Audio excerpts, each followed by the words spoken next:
Finding and getting hold of enterprise decision makers during these times, especially coming down towards the end of the year and election season, and still battling a pandemic, I'm going to say it straight up. It ain't easy. And if you're trying to do the same old things by just saying those stupid automated email stuff, it just ain't going to work.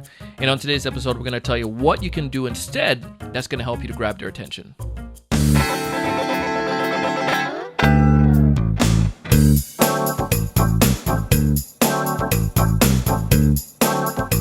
Hey, everyone. Welcome to another great episode of the Sales Evangelist Podcast. I'm your host, Donald Kelly, the Sales Evangelist, and I'm so excited for another great episode. I'm so excited to be here with you today on TSE TV, and if this is your first time watching one of our videos, I want you to go ahead and hit subscribe, baby. Just go ahead and tap that button and also hit that little bell, that chime, so we can notify you every time we produce a new episode. On today's episode, we're going to talk to a good friend of ours. His name's Eric Kosternick, and Eric has launched in many different companies, 3 to 4 different companies that's been very successful.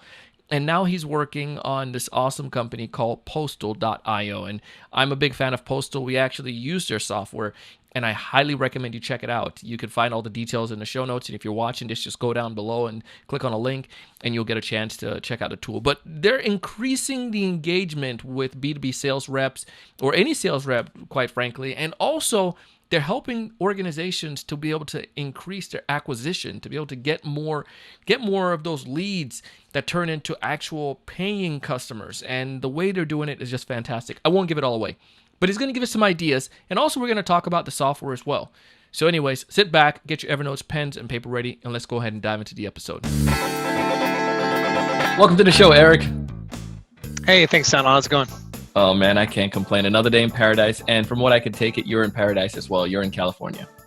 Yeah. We moved down to San Luis Obispo, my family and I, about 2 years ago, and decided to set up shop for Postal down here. So excited to be in the Central Coast and starting a business here. Fair enough, man. Well, congratulations on that. Tell us a little bit more about the business and what you do. Yeah, so Postal is a sales and marketing engagement platform that generates leads, increases sales, and improves customer retention by optimizing offline engagement and interactions. So essentially, we're trying to build the next HubSpot for the offline. Smart. I love that.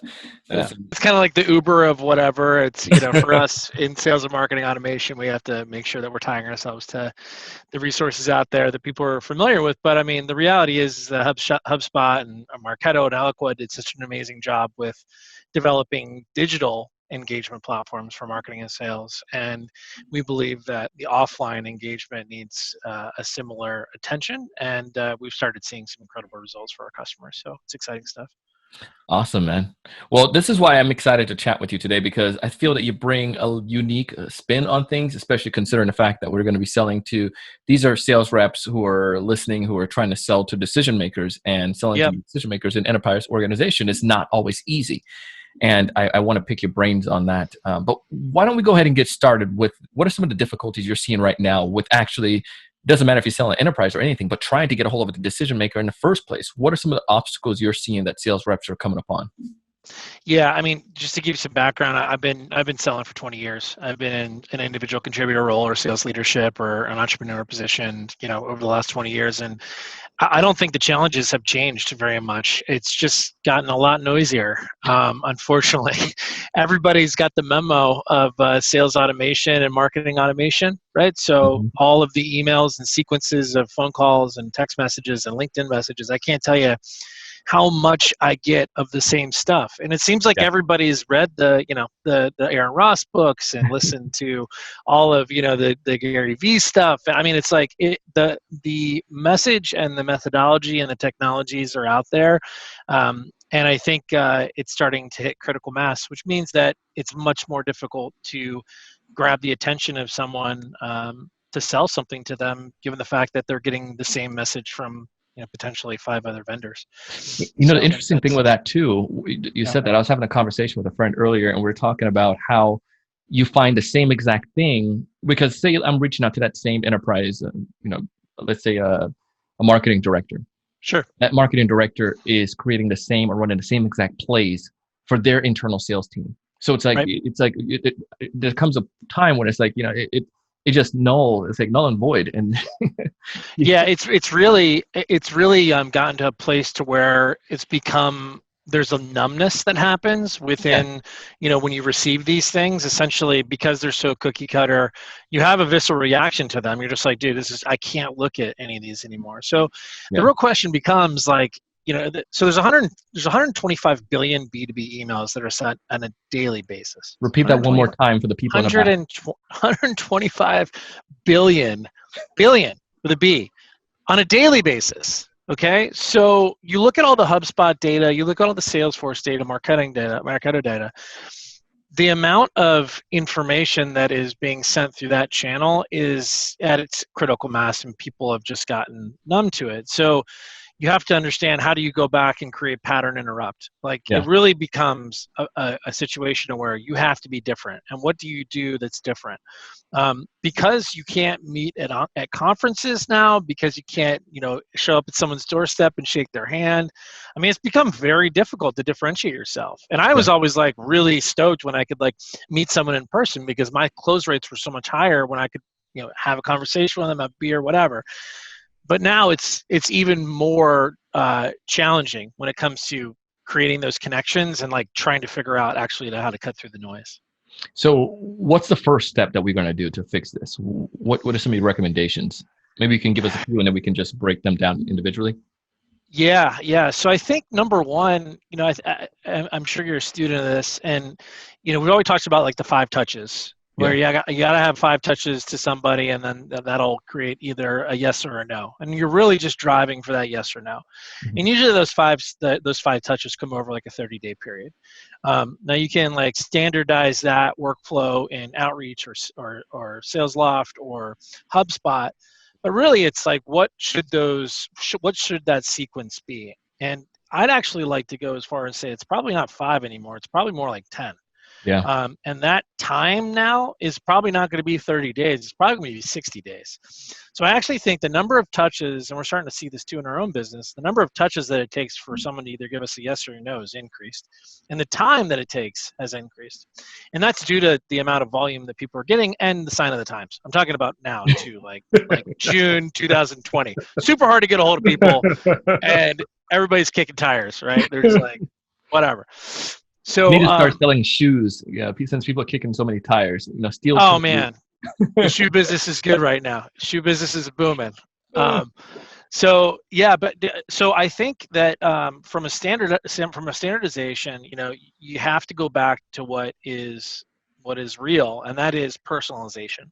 Yeah. And so people are sick and tired of getting these formatted emails. I think you need to throw that book out of your own sequences and actually figure out, how do you go back to persona-based selling? How do you understand your prospects? How do you understand what they care about, especially care about now?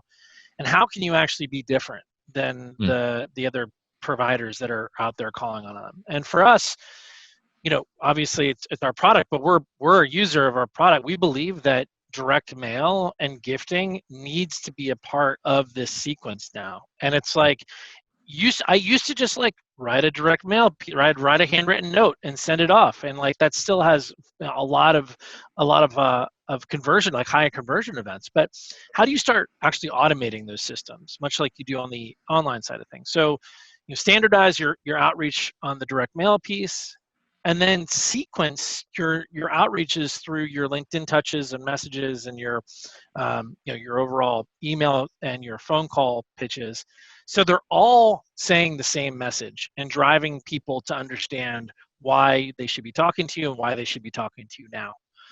And I think that through multi touch points in the offline, multi touch points on the online and on social, you're going to get a better conversion rate, and you're going to have more effectiveness when it comes to that. And our platform obviously is specifically focused on helping you scale your offline communications. So maybe we can run a play for me. Give me an example. What of Yeah, something that you guys do? You're trying to get a hold of the VP of sales at XYZ company. sure. Yeah. What do we do? So really, for all your audience out there, it's going to matter how big your deals are. Okay, Yeah. so the deal size that I'm talking about, generally, if you have SDRs or you're prospecting out there, generally your deal size is above like 5K, right? Yeah. So if your deal size is above 5K, it's, obviously a lot of folks are in that position. Your deal size is over 5K, you're going to have the opportunity to spend generally between like $500 and $1,000 cost per lead. Yeah. Your cost per opportunity gets to be around usually what the cost of the product is for year one, is what we see a lot. People don't use that metric a lot. I really think people should be doing cost per opportunity. But you have to figure out, okay, at what level do I want to engage? And if you're engaging at lower than C, so if you have your CMO and your CRO, which Yeah. I'm just telling you what we're doing, CMO, CRO, and then you have their sales development manager and your sales managers or directors, and then you have your lead gen and demand gen folks. Mhm. So you're going to have a different price point and a different playbook on your C levels than you do. And this, people like put everybody in the same bucket. You have a different playbook on those levels of personas. Yeah. And so for us on the C level, our account executives, so basically what we do is we go buy a list, right? Mhm. So buy a list, get that into our system. And then we have personalized sequences that starts with a direct mail piece. Then it goes in, actually, sorry, it starts with a gift email for on the C levels. So starts with immediate gift email, like, hey, I read this book. This is and we use Manny and Max's from Outreach's sales engagement book as kind of Yeah. the intro. Just, hey, listen, like one of our partners wrote this book. I was thinking of you. Take a look at it. Let me know if you're interested. And then we fire that off through postal, and that's in sequence in our Salesforce and our sales outreach. Yeah. And then the second stage is to look at their LinkedIn, and then the third is to make a phone call, and then the fourth is actually an email. And Interesting. then we repeat that sequence basically 3 times. The So sequence, you don't send something else again, do you? we do if they didn't accept the first one. Gotcha. So we can see if they accepted that gift, and we'll get a notification like, hey, they accepted the gift, and then we can reach back out to them with a message saying, hey. But if they don't receive that gift, then we'll send another gift email out, but we'll do something different. And then the third is we'll send a direct mail piece, like our brochure, out to Yeah. that individual as well. That's all personalized from the rep as well. So all of the offline communication then mirrors the same messaging and the same sequence that you have on your digital. Then you have your outreach touch points where you're looking at their profile, then you're sending a request, and then you're sending a message on LinkedIn. And there's obviously it's going to be staggered through the 60-day sequence. And then you have your emails that are not automated. You have manual emails Thank that you. go out that actually are viewing what those people are doing online, and then sending those manually. And then also it's the engagement with those people in their social profiles. So sharing LinkedIn content, being on Twitter, being active participants in the things they care about, and we tend to see a minimum of a 2x engagement increase when you actually add those kind of social strategies and your offline strategies. That's amazing, man. That's awesome. I mean, do you guys then? Well, a couple questions I have. What do you say against somebody who might say, "Well, Donald, isn't that just bribery if you're gonna send them the gift?" How do you handle that? Yeah, I mean, so gifts come over in emails, and they can deny the gift. It's no problem. Yeah. They can say, hey, if you feel like if it is your policy not to provide swag or beverages or books or electronics to your prospects as a part of your sales funnel, you can always do donations. So you can donate on their behalf to any cause that you have in place, like a COVID response, donation is the one that we've been using. So all of those donations can be actually beneficial to move things forward as well. So it doesn't necessarily need to be a gift, and certainly it can move if they're not comfortable with sending donations on behalf. You can move just directly into the into the direct mail pieces, which will provide content and offline tactile engagement. This is awesome. I mean, I'm loving this because we've probably heard 1 or 2 of our episodes, but we've adopted to some nature a direct mail and I'm the numbers that you probably can go into some stats, but it's weird how much Yeah. more effective it is, and it's something that I kind of hate to do this episode in some way because now everyone's gonna know what we're doing. Yeah. Because Yeah.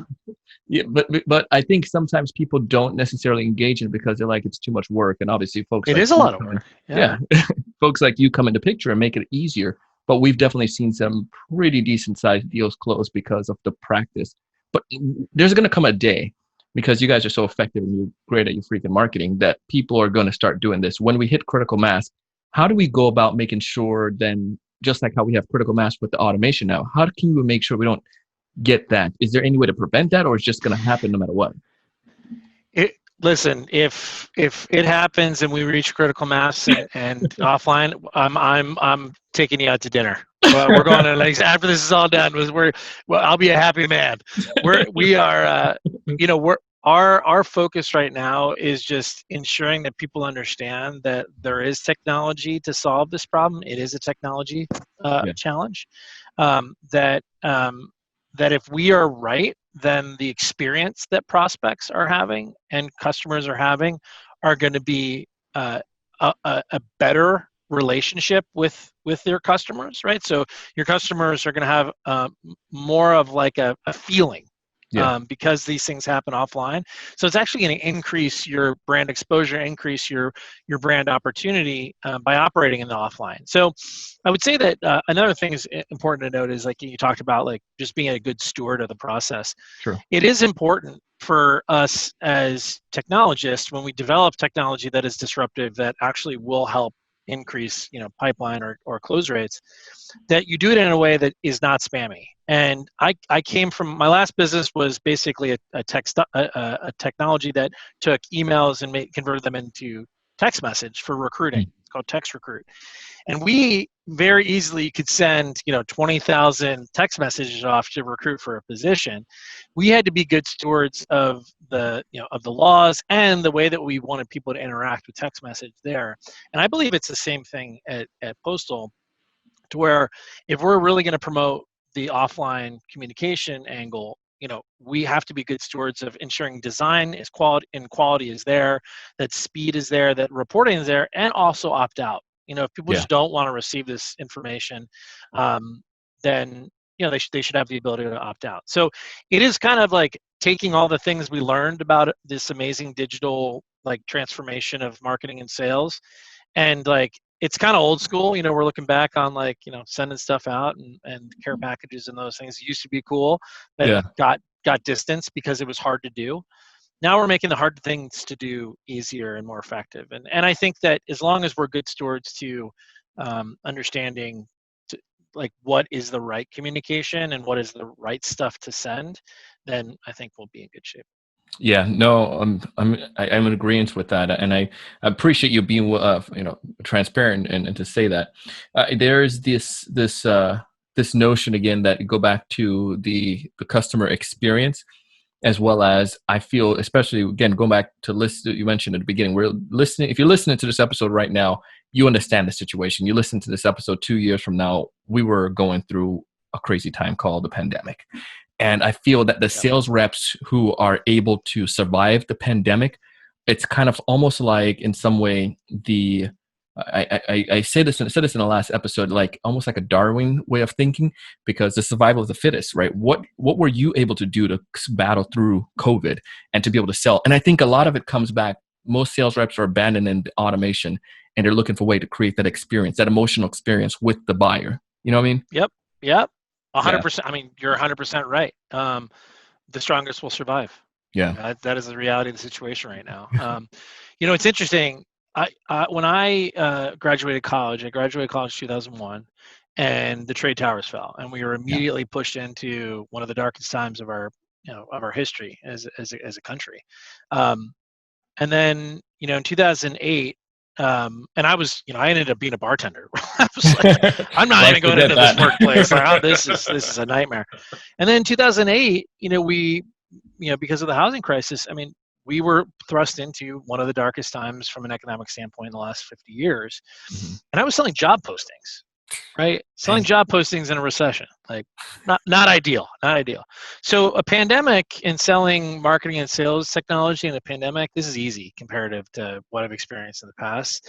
And I think that the folks, as long as we do it right, and we educate the market, and the folks that are that are using our software to make sure that we're empowering them to be better.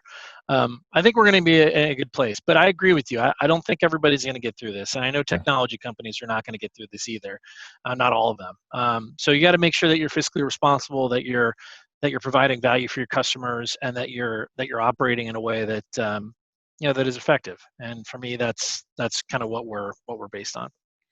are you guys hiring then? We are, yeah. I mean, dude. I'm always hiring. I'm always hiring great people, and it doesn't matter. Listen, it doesn't matter, where you're from or what you're doing. Trust is number one. We hire people with grit and people that have something to prove or have a chip on their shoulder, Yeah. and those people generally work out pretty well for us. We have a great system in place, and yeah, our positions are open online if anybody's interested. There you go, guys. So if you're finding yourself in a challenging time, look for a great organization and check out what Postal has. I want to go back to something you mentioned, the whole idea that we're expanding from 5 touches to 10 touches. Some may say, yeah, it's definitely there, but the time period side is the one I'm curious about. Are you saying because it's not necessarily the time period? You said it could be from moving from 30 days to 60 days. 30 to 60. But Yeah. what do you how can you speak to a sales manager now when they're listening to this and they're like, "Hot crap, man, our sales cycle, the pipeline is going to be jacked up, forecasting is all crazy now." how, how can they accommodate towards shortening that at all possible, from that 60 Yeah, days? I mean, I think that, and we're just talking about, yeah, for Yeah, future listeners, we're just talking about kind of like essentially April 2020 to what I'm thinking around like September 2020. That agree. period of time that we're in right now, you're going to be experiencing a longer conversion sales cycle from your appointment dials to your meetings, and so. And to your opportunities. So, and then your sales cycle also is increased. So your actual time from contact to close, is probably about 2x. So the real question is like, where can you impact those? Like, there's a couple pieces in that of the funnel that you can impact. It's like, can you impact the front of the funnel, like the top of the funnel, the mid, or the final part, the closing part of the funnel? And so I think there's different strategies you can take in each one of those. If you break down each one of those parts of your funnel down to see, hey, what is taking me the longest time? It's going to take longer to get a hold of people. We know that. Mhm. So what are you doing to differentiate yourself from your competitors, or your personalized information using social, using offline? Then once you're in it, are you making it easy for them to buy? Like, ease to buy is like, it's so important right now in the middle of the funnel. And you're going to find maybe you're getting a hold of people, like, and maybe your conversion rate at the top is like less than 30 days, and good job if that's the case. But like, you might get into the mid and be like, people are not buying because they just need to buy differently. You need to be flexible. You need to be agile in that middle. That's why we give trials. We're Yeah. like, everybody wants to try it out. Might as well let everybody try it out. Do we want to have people try it out? No, we want everybody to have a 12-month agreement, right? Like everybody does. But Yeah. you got to make sure that it's a sign of the times. You got to make sure you're adjusting to that. And then you're also at the bottom of the funnel, those that are protecting their base. You're going to have to like figure out, once people get on board, how do you keep them on board during this time period? And so for us, having sequences that don't stop at close, having sequences that continue across those next like 12 months is extremely important in the offline and the online world. So those are, I don't know, that's kind of like a roundabout way of answering your question, but that's what I'm seeing right now. You mentioned earlier that when we were talking about some of the things that we can do to stand out, you said maybe again increasing the touch points, and then you also mentioned personalization. Is there anything else that you would share as we're wrapping up this episode that sales reps can do to make sure they're getting in touch with these enterprise decision makers? Any other thoughts? Man, I think honing your skills, like those that are in this time right now, you can kind of sit back and go, man, this sucked. This was the worst time ever, and be like, ah. Or you can take the time to educate yourself. Yeah. Take the time to make sure that you hone your sales skills, and there's a tremendous amount of education out there of what you should be doing and how to do things differently. If you're not getting the right results, try something different. So I think number one most important thing is sharpen your sales sword. Sweet, man. Well, if folks out there listening to this want to get in touch with you or want to go postal, how did they go Nice. about doing that? Just come to our site, postal.io, and pretty soon we're going to be able to take you right into the product from the actual website. But for now, if you're interested in taking a demo and then getting on a trial for free, you can go ahead and click that demo button, and then we'll be a hold of you. Is this something that it would be requisite that the my sales leader engage with, or is there any way individual contributor could engage with this? Yeah, we are non-biased when it comes to who wants to use our product. If you want to use our product, we'd love to show you how it works and get you successful. Awesome, man. Well, we appreciate this, man. We appreciate you taking the time to come on the show today. Thanks again for the wisdom and for the kind words, man. Yeah, thank you, Don.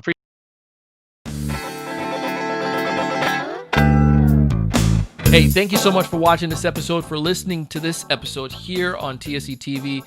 I appreciate you. If you want to get a chance to connect with Eric and to learn about Postal, simply go down to our show notes. Or if you're just listening to this on Apple Podcasts, click on the cover art and scroll down and you'll see all the information there, all the links. I highly recommend you check out Postal. We'll have our link there as well. And I'm being straightforward with you. We do have an affiliate with them because we like this darn thing and we think it's amazing and it works. You got to make sure you stand out. Take advantage of it. You can find all the details in the show notes, or you can find it if you're watching on TSE TV. Just click on the link and below the comments on YouTube, and you'll get a chance to see that. As always, I share stuff like this because I want you to succeed. I want you to find more of those ideal customers. I want you to know what to say when you reach out to them. I want you to close more deals. But most importantly, I want you to go out each and every single day and do big things. Thanks for watching. Hey, thanks so much for taking the time to watch this video today. If you enjoyed the content, I ask you to go ahead and hit that like button, that thumbs up in the bottom right-hand corner. Also, to make sure to subscribe if you haven't done so already. This way, we'll keep you up to date with all the latest sales strategies, latest tools, and things that are going to help you to not only find more prospects, but to close more deals. Thanks so much.